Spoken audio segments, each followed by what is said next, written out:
Olá, meus amigos, bom dia para vocês. Vamos estudar a lição. Hoje vamos abordar a lição de terça-feira que tem como título Sobrevivendo por meio da adoração. E aqui, durante o dia de hoje, nós vamos falar novamente sobre a história de Jó. E vamos tentar aqui então tirarmos, pelo pouco tempo que nos resta, lições de grande valia para a nossa vida espiritual, em meio à experiência que Jó passou. Quando nós lemos a lição desta semana, algumas perguntas são feitas e algumas respostas não são realizadas em meio a essas perguntas. E para a gente tentar entender essas perguntas sem respostas na lição, nós precisamos ir num contexto mais amplo em relação ao que a Bíblia diz e o Espírito Profecia diz em relação ao sofrimento que Jó estava passando. A lição coloca aqui que a história, vocês já conhecem a história.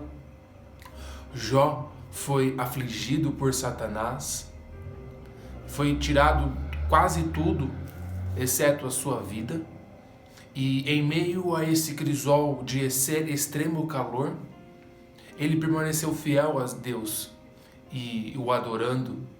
Mas a lição coloca aqui que, mesmo sendo este sofrimento causado por Satanás, houve então a permissão de Deus em relação a isso.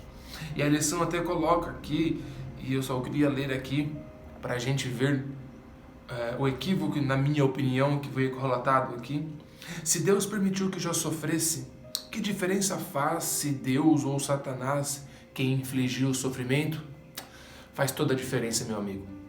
Faz toda a diferença, porque o Espírito de Profecia me diz, e eu gostaria de ler aqui para vocês, a história de Jó mostra que o sofrimento é infligido por Satanás. Todo sofrimento é causado por Satanás. Deus predomina sobre ele para fins misericordiosos, mas Israel não entender a lição.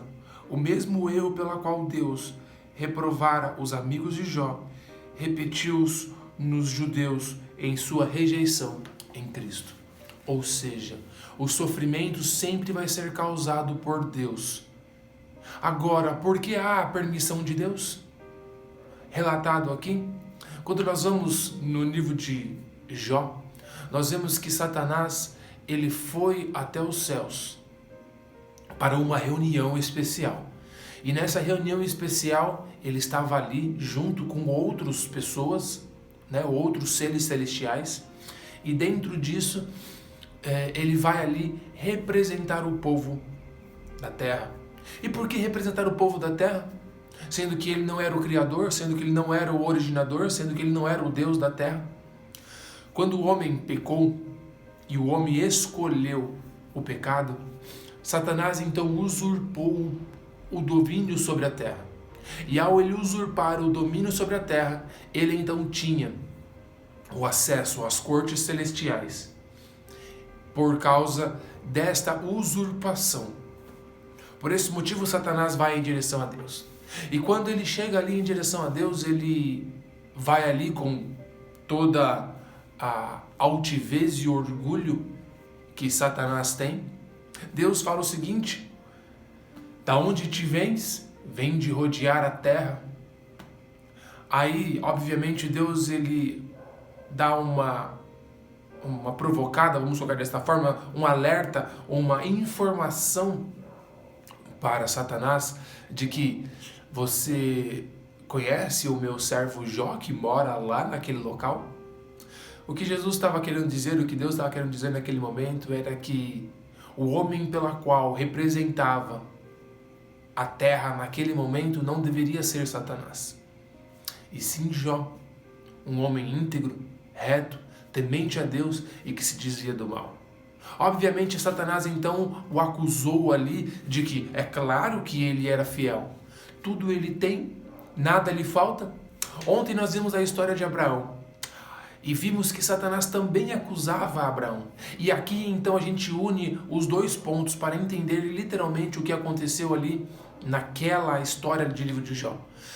Ontem nós vimos que Satanás acusou a Deus Abraão porque ele começava a acusar de que Deus tinha escolhido um homem imperfeito, pecador, que já havia traído a Deus em momentos anteriores, que não tinha fé em Deus, como também tinha exemplificado em momentos anteriores. Deus havia escolhido ele para ser pai de uma grande nação. E Satanás estava contestando isso. Aqui nós vemos uma outra acusação de um outro extremo. E aqui estava dizendo que, olha, você escolheu uma pessoa perfeita, você escolheu um homem não porque ele seja perfeito, mas porque nada de mal acontece a ele. Por isso, o que ele tem de reclamar? Por isso que ele não te abandona? Porque você dá tudo para ele? Deus então mostra e prova, não somente para Satanás, mas para toda a raça humana, que aquele homem, Jó, ele era íntegro, reto e temente a Deus, porque confiava não apenas por causa das suas posses, mas porque ele realmente era fiel a Deus.